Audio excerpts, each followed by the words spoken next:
शन्नो देवीरविश्रया आपो भवन्तु पीते शन्नो देवीरविस्रवन्तु नः। ओम श्री गुरुभ्यो नमः। श्री शनि परमात्मने नमो नमः। ಆತ್ಮೀಯ ಶ್ರೀ ಬಸವೇಶ್ವರ ಜ್ಯೋತಿಷ್ಯ ಯೂಟ್ಯೂಬ್ ಚಾನಲ್ ನನ್ನ ಪ್ರೀತಿಯ ವೀಕ್ಷಕರಿಗೆ ತಮ್ಮೆಲ್ಲರಿಗೂ ಕೂಡ ಸಾಡೆ ಶನಿ ಸಾತ್ ಶನಿ ಸಾಡೆ ಸಾತಿ ಪ್ರಾರಂಭ ಆದರೆ ನಾವು ಏನೆಲ್ಲ ಎಚ್ಚರಿಕೆಯಿಂದಿರಬೇಕು, ಯಾವ ರಾಶಿಯವರಿಗೆ ಈಗ ಪ್ರಮಾಣದಲ್ಲಿ 2025ನೇ ವರ್ಷದಲ್ಲಿ ಶನಿ ಸಾಡೆ ಸಾತ್ ಯಾವ ರಾಶಿಯವರಿಗೆ ಪ್ರಾರಂಭ ಆಗುತ್ತೆ, ಯಾವ ರಾಶಿಯವರಿಗೆ ಅಂತ್ಯ ಶನಿ ಇರುತ್ತೆ, ಯಾವ ರಾಶಿಯವರಿಗೆ ಮಧ್ಯ ಶನಿ ಇರುತ್ತೆ ಅನ್ನುವಂಥದ್ದು. ಮೊದಲನೇದಾಗಿ ಪ್ರಾರಂಭ ಶನಿ ಮಾರ್ಚ್ 28ನೇ ತಾರೀಕು ಕುಂಭ ರಾಶಿಯಿಂದ ಮೀನ ರಾಶಿಗೆ ಶನಿ ಪರಮಾತ್ಮರು ಮೀನ ರಾಶಿಗೆ ಪ್ರವೇಶವನ್ನ ಮಾಡ್ತಾ ಇದ್ದಾರೆ. ಮೀನ ರಾಶಿಗೆ ಪ್ರವೇಶವನ್ನ ಮಾಡ್ತಾ ಇರುವುದರಿಂದ ಮೇಷ ರಾಶಿಯವರಿಗೆ 7.5 ವರ್ಷಗಳ ಕಾಲ ಶನಿ ಸಾಡೆ ಸಾತ್ ಇರುತ್ತೆ.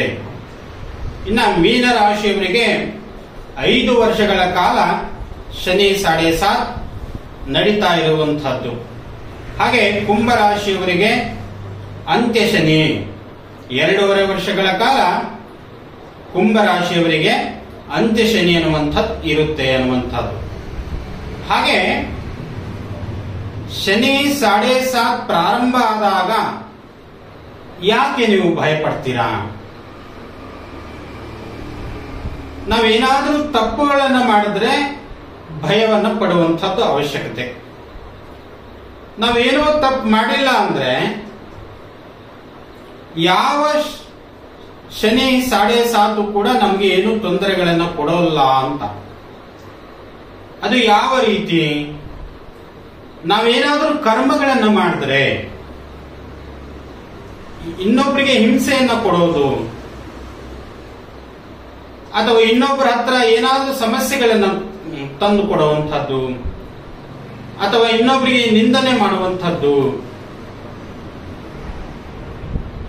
ಅಥವಾ ಇನ್ನೊಬ್ಬರಿಗೆ ಹಣಕಾಸಿನ ಮೂಲಕ ನಾವು ನಷ್ಟವನ್ನ ತಂದುಕೊಡುವಂಥದ್ದು, ಹಿಂಸೆಯನ್ನ ಮಾಡಿದ್ರೆ, ಪ್ರಾಣಿಗಳ ಹಿಂಸೆ ಮಾಡಿದ್ರೆ, ಪ್ರಕೃತಿ ಹಿಂಸೆಯನ್ನ ಮಾಡಿದ್ರೆ ಖಂಡಿತವಾಗಲೂ ಕೂಡ ನಮ್ಮ ಕರ್ಮವನ್ನ ಕಾಡುತ್ತೆ ಅಂತ. ಒಂದು ವೇಳೆ ನಾವು ಎಲ್ಲರಿಗೂ ಒಳ್ಳೆಯದನ್ನ ಬಯಸಿ, ಎಲ್ಲರಿಗೂ ಒಳ್ಳೆಯದನ್ನ ಮಾಡಿ, ಅನಾಥ ಮಕ್ಕಳಿಗೆ ಅನ್ನದಾಸೋಹವನ್ನ ಮಾಡಿ, ಗೋವುಗಳಿಗೆ ಮೇವನ್ನ ಇಟ್ಟು, ರುದ್ರಾಶ್ರಮಕ್ಕೆ ಅನೇಕ ರೀತಿಯಾಗಿ ಸೇವೆಯನ್ನ ಮಾಡಿದ್ರೆ ಶನಿ ಪರಮಾತ್ಮರು ಅಷ್ಟೊಂದು ಕಾಡುವುದಿಲ್ಲ ಅಂತ. ಒಂದು ವೇಳೆ ನಿಮಗೆ ಸಾಡೆ ಸಾತ್ ನಡೀತಾ ಇದ್ರೂ ಕೂಡ ಕಡಿಮೆ ಪ್ರಮಾಣದಲ್ಲಿ ನಿಮಗೆ ದೋಷವನ್ನ ಇರುತ್ತೆ ಅನ್ನುವಂಥದ್ದು. ಹಾಗಾದ್ರೆ ಮೇಷರಾಶಿಯವರು ಏನ್ ಮಾಡಬೇಕು? 7.5 ವರ್ಷಗಳ ಕಾಲ ಇರುತ್ತೆ ಮೇಷರಾಶಿಯವರಿಗೆ. ಮೀನ ರಾಶಿಯವರು 5 ವರ್ಷಗಳ ಕಾಲ ಇರುತ್ತೆ. ಕುಂಭ ರಾಶಿಯವರು ಕೂಡ 2.5 ವರ್ಷಗಳ ಕಾಲ ಇರುತ್ತೆ. ಶನಿ ಪರಮಾತ್ಮ ಒಂದು ರಾಶಿ ಚಕ್ರವನ್ನ ಒಂದು ರಾಶಿಯಿಂದ ಇನ್ನೊಂದು ರಾಶಿಗೆ ಪ್ರವೇಶವನ್ನ ಮಾಡಬೇಕು ಆದ್ರೆ ಜ್ಯೋತಿಷ್ಯ ಶಾಸ್ತ್ರದ ಪ್ರಕಾರ 30 ಡಿಗ್ರಿಯನ್ನ ದಾಟಬೇಕು. ಒಂದು ರಾಶಿಯಲ್ಲಿ 30 ಡಿಗ್ರಿ ಇರುತ್ತೆ. 2.5 ವರ್ಷಗಳ ಕಾಲ ಒಂದು ಮನೆಯಲ್ಲಿ ಸ್ಥಿತನಾಗಿರ್ತಾನೆ. ಆ ಸ್ಥಿತನಾಗಿರುವಂತಹ ಸಮಯದಲ್ಲಿ ಈಗ ಮೀನ ರಾಶಿಯಿಂದ ಕನ್ಯಾ ರಾಶಿಗೆ ದೃಷ್ಟಿಯನ್ನ ಬೀಳುತ್ತೆ. ಕನ್ಯಾ ರಾಶಿಯವರು ಕೂಡ ಬಹಳ ಎಚ್ಚರಿಕೆಯಿಂದ ಇರಬೇಕು. ಅದು ಯಾವ ರೀತಿ? ಶನಿ ಸಾಡೆ ಸಾತ್ ಪ್ರಮಾಣದಿಂದ ಮೇಷ ರಾಶಿಯವರು ಏನನ್ನ ಎಚ್ಚರಿಕೆಯಿಂದ ಇರಬೇಕು? ಸ್ವಲ್ಪ ಮಾನಸಿಕವಾಗಿ ಎಚ್ಚರಿಕೆಯಿಂದಿರಬೇಕು. ಸಣ್ಣ ಪುಟ್ಟ ಸಮಸ್ಯೆಗಳನ್ನು ಬರ್ತದೆ ಕೌಟುಂಬಿಕ ಜೀವನದಲ್ಲಿ, ಅದರಿಂದನೂ ಕೂಡ ಬಹಳ ಎಚ್ಚರಿಕೆಯಿಂದಿರಬೇಕು. ಏನಾದ್ರೂ ಮಾಡದೆ ಏನಾದ್ರೂ ಅಂದ್ರೂ ಕೂಡ ಅದನ್ನ ಸುಮ್ಮನಿರ್ಬೇಕು. ಅಥವಾ ನೀವೇನಾದ್ರೂ ಸಿಟ್ಟಲ್ಲಿ ಏನಾದ್ರೂ ಅಂದ್ರೂ ಕೂಡ ಅವರು ಕೂಡ ಸ್ವಲ್ಪ ತಾಳ್ಮೆಯಿಂದ ಇರಬೇಕು. ಈ ತರವಾಗಿ ಕೌಟುಂಬಿಕ ಜೀವನದಲ್ಲಿ ಅನುಕೂಲಕರ ವಾತಾವರಣವನ್ನ ನೀವೇ ಸೃಷ್ಟಿ ಮಾಡ್ಕೊಳ್ಬೇಕು. ಏಕೆಂದ್ರೆ 7.5 ವರ್ಷಗಳ ಕಾಲ ಅಲ್ಲಿ ನಿಮ್ಮನ್ನ ಕಾಡುತ್ತೆ. ಆದ್ರಿಂದ ಕೋಪವನ್ನ ಕಡಿಮೆ ಮಾಡ್ಕೊಳ್ಬೇಕು. ಕೋಪ ಎಲ್ಲರಿಗೂ ಬರುತ್ತೆ. ಅತಿ ಹೆಚ್ಚಿನದಾಗಿ ಮೇಷರಾಶಿಯವರಿಗೆ ಇರುತ್ತೆ. ರಾಶಿ ಚಕ್ರದಲ್ಲಿ ಮೇಷರಾಶಿಯವರಿಗೆ ಅತಿ ಹೆಚ್ಚಿನದಾಗಿ ಕೋಪವನ್ನ ಇರುತ್ತೆ ಅಂತ.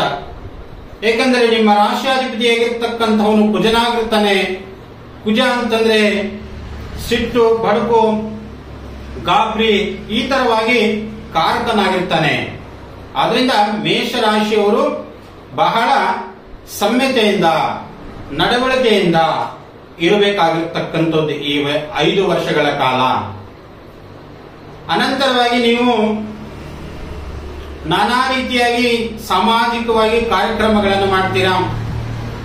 ಈ 7.5 ಅಲ್ಲೂ ಕೂಡ ನಿಮಗೆ ಹಿನ್ನಡೆ ಆಗುತ್ತೆ. ಅಥವಾ ದೇವತಾ ಕಾರ್ಯಗಳಲ್ಲೂ ಭಾಗವಹಿಸ್ತೀರಾ, ಅಲ್ಲೂ ಕೂಡ ನಿಮಗೆ ಹಿನ್ನಡೆ ಆಗುತ್ತೆ. ಅಥವಾ ನಿಮ್ಮ ಬಿಸ್ನೆಸ್ ಅಲ್ಲಿ, ನಿಮ್ಮ ಪಾರ್ಟ್ನರ್ಶಿಪ್ ಅಲ್ಲಿ ಬಿಸ್ನೆಸ್ ಅಲ್ಲೂ ಕೂಡ ನೀವು ಹಿನ್ನಡೆಯನ್ನ ಕಾಣ್ತೀರಾ ಅನ್ನುವಂಥದ್ದು.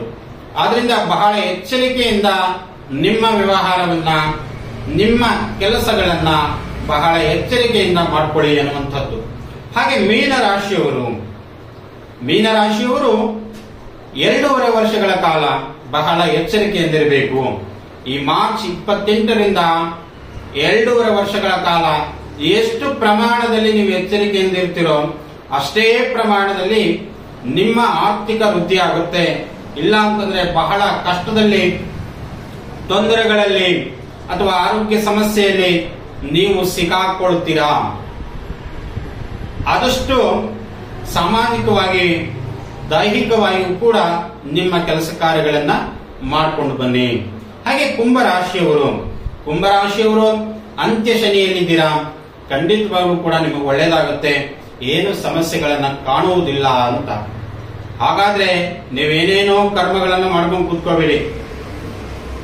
ಇರುವಂತಹ ಪ್ರಮಾಣದಲ್ಲಿ ನಿಮ್ಮ ಕೆಲಸ ಕಾರ್ಯಗಳನ್ನ, ನಿಮ್ಮ ಕಾಯಕವನ್ನ, ನಿಮ್ಮ ಉದ್ಯೋಗದಲ್ಲಿ ನಿಷ್ಠೆಯಿಂದ ಇದ್ದು ನಿಮ್ಮ ಕಾಯಕವನ್ನ ನೀವು ಮಾಡಿಕೊಂಡ್ರೆ ಖಂಡಿತವಾಗ್ಲೂ ಕೂಡ ನಿಮ್ಮ ಯಶಸ್ಸನ್ನ ನೀವು ಕಾಣ್ತೀರಾ ಅನ್ನುವಂಥದ್ದು.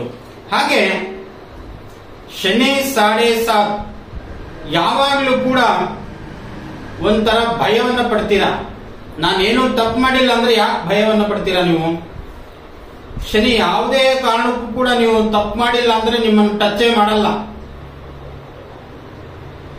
ನಿಮ್ಮನ್ನ ಹತ್ರಕ್ಕೂ ಬರಲ್ಲ. ಆದಷ್ಟು ಒಳ್ಳೆಯ ಕೆಲಸಗಳನ್ನ ಮಾಡಿ, ಒಳ್ಳೆಯ ಸತ್ಕಾರ್ಯಗಳನ್ನ ಮಾಡಿ, ಗುರು ಹಿರಿಯರನ್ನ ಗೌರವಿಸಿ, ಗುರುಗಳ ಪ್ರಾರ್ಥನೆ ಮಾಡ್ಕೊಳ್ಳಿ, ತಂದೆ ತಾಯಿಯ ಆಶೀರ್ವಾದವನ್ನು ಪಡೆದುಕೊಳ್ಳಿ. ಖಂಡಿತವಾಗ್ಲೂ ಕೂಡ ನಿಮಗೆ ಶನಿ 7.5 ಪ್ರಮಾಣ ಕಡಿಮೆ ಆಗುತ್ತೆ ಅನ್ನುವಂಥದ್ದು. ಹಾಗೆ ಶನಿ 7.5 ನಾವೇನ್ ಪರಿಹಾರ ಮಾಡ್ಕೊಳ್ಬೇಕು ಗುರುಗಳೇ? ನೋಡಿ, ಶನಿ 7.5 ಪ್ರಾರಂಭ ಆದಾಗ ನೀವೇನಾದರೂ ಪರಿಹಾರ ಕ್ರಮಗಳನ್ನು ಮಾಡಿದ್ರೆ ನಿಮ್ಮನ್ನ ಇನ್ನೂ ಕಾಡುತ್ತೆ ಶನಿ ಪರಮಾತ್ಮ. ಆದ್ರಿಂದ ಯಾವುದೇ ರೀತಿಯಾಗಿ ನೀವು ಪರಿಹಾರದ ಕ್ರಮಗಳನ್ನು ಮಾಡಿಕೊಡುದು. ನೀವು ಶನಿಯ ದೇವಸ್ಥಾನಕ್ಕೆ ಹೋಗಿ, ಸನ್ನಿಧಾನಕ್ಕೆ ಹೋಗಿ ಒಂದು ಕೈ ಮುಗಿರಿ. ಏನಂತ? ಶಂ ಶನಿ ಏನಂತ? ಸುಖವನ್ನು ಕೊಡು ತಂದೆ, ದುಃಖಗಳನ್ನು ಹೋಗಲಾಡಿಸು, ದಾರಿದ್ರ್ಯಗಳನ್ನು ಹೋಗಲಾಡಿಸು ತಂದೆ, ನೀನೇ ನಮಗೆ ಕಾಪಾಡಬೇಕು, ನಿನ್ನ ಹೊರತು ಯಾರು ತಂದೆ ಅಂತ ಆ ಶನಿ ಪರಮಾತ್ಮನಲ್ಲಿ ಪ್ರಾರ್ಥನೆ ಮಾಡ್ಕೊಳ್ಳಿ. ಖಂಡಿತವಾಗ್ಲೂ ಕೂಡ ಒಳ್ಳೆಯದಾಗುತ್ತೆ. ಗೋ ಸೇವೆ ಮಾಡಿ, ಹನುಮಂತ ದೇವರ ಸೇವೆ ಮಾಡಿ, ಹಸುಗೆ ಬೆಲ್ಲ, ಅಕ್ಕಿ ಈ ತರವಾಗಿ ದಾನವನ್ನು ಕೊಡಿ. ಬೆಲ್ಲ ಅಕ್ಕಿಯನ್ನ ತಿನ್ನಿಸಿ, ಬಾಳೆಹಣ್ಣನ್ನ ತಿನ್ನಿಸಿ, ಖಂಡಿತವಾಗ್ಲೂ ಕೂಡ ಆದಷ್ಟು ಪ್ರಮಾಣದ ದೋಷಗಳನ್ನ ಕಡಿಮೆ ಆಗುತ್ತೆ ಅನ್ನುವಂಥದ್ದು. ಒಂದ್ ವೇಳೆ ನೀವು ಶನಿ ಹೋಮ, ಶನಿ ಶಾಂತಿ ಮಾಡಬೇಕು, ಆ ಶಾಂತಿ ಮಾಡಬೇಕು ಅಂತ ಹೋದ್ರೆ ಇನ್ನೂ ಅತಿ ಹೆಚ್ಚಿನ ಪ್ರಮಾಣದಲ್ಲಿ ನಿಮ್ಗೆ ಕಾಡ್ತಾನೆ. ಆದಷ್ಟು ಪ್ರಮಾಣದಲ್ಲಿ ಕೈ ಮುಗಿರಿ. ಒಂದು ವಾರಕ್ಕೊಂದು ಸರಿ ಹೋಗಕ್ಕಾಗಿಲ್ಲ ಅಂದ್ರೂ ಕೂಡ ಒಂದು ತಿಂಗಳಲ್ಲಿ 2 ಬಾರಿಗಳ ಆದ್ರೂ ಕೂಡ ನೀವು ಶನಿ ಪರಮಾತ್ಮನ ದೇವಸ್ಥಾನಕ್ಕೆ ಹೋಗಿ ಕೈ ಮುಗಿಕೊಂಡು, ಶನಿ ಪರಮಾತ್ಮನೇ ಸರ್ವ ಸಂಕಷ್ಟಗಳನ್ನ, ಸರ್ವ ಕಷ್ಟಗಳನ್ನ ದೂರ ಮಾಡು ತಂದೆ ಅಂತ ಆ ಶನಿ ಪರಮಾತ್ಮನಲ್ಲಿ ಪ್ರಾರ್ಥನೆ ಮಾಡ್ಕೊಳ್ಳಿ. ನಿಮ್ಮ ದಿನನಿತ್ಯದ ಜೀವನದಲ್ಲಿ ಯಾವುದೇ ರೀತಿಯಾಗಿ ಕರ್ಮಗಳನ್ನ ಮಾಡಬೇಡಿ. ಕರ್ಮಗಳನ್ನ ಮಾಡಿದ್ರೆ ಖಂಡಿತವಾಗ್ಲೂ ಕೂಡ ನಿಮಗೆ ಕರ್ಮ ಬೆನ್ನ ಹಟ್ಟಿ ನಿಮಗೆ ಕಾಡುತ್ತೆ. ಬೆನ್ನ ಹಿಂದೆನೆ ನಿಮ್ಮ ಕರ್ಮ ಇರುತ್ತೆ. ಬೆನ್ನ ಹಿಂದೆನೆ ನಿಮ್ಮನ್ನ ಹುಡುಕೊಂಡು ಬಂದು ಹೊಡೆಯುವಂತ ಕೆಲಸವನ್ನ ಕರ್ಮ ಮಾಡುತ್ತೆ ಅನ್ನುವಂಥದ್ದು. ಆದ್ರಿಂದ ಆದಷ್ಟು ಪ್ರಮಾಣದಲ್ಲಿ ಒಳ್ಳೆಯ ಕೆಲಸಗಳನ್ನು ಮಾಡಿ, ಒಳ್ಳೆಯ ಸತ್ಕಾರಗಳನ್ನು ಮಾಡಿ. ಹಾಗೆ ನಮ್ಮ ಶ್ರೀ ಬಸವೇಶ್ವರ ಜ್ಯೋತಿಷ್ಯ ಯೂಟ್ಯೂಬ್ ಚಾನಲ್ನ ಶೇರ್ ಮಾಡೋದನ್ನ ಮರಿಬೇಡಿ. ಜೊತೆಗೆ ಲೈಕ್, ಸಬ್ಸ್ಕ್ರೈಬ್ ಮಾಡೋದನ್ನ ಮರಿಬೇಡಿ ಅಂತ ಹೇಳುತ್ತಾ ನನ್ನ ನಮಸ್ಕಾರಗಳು.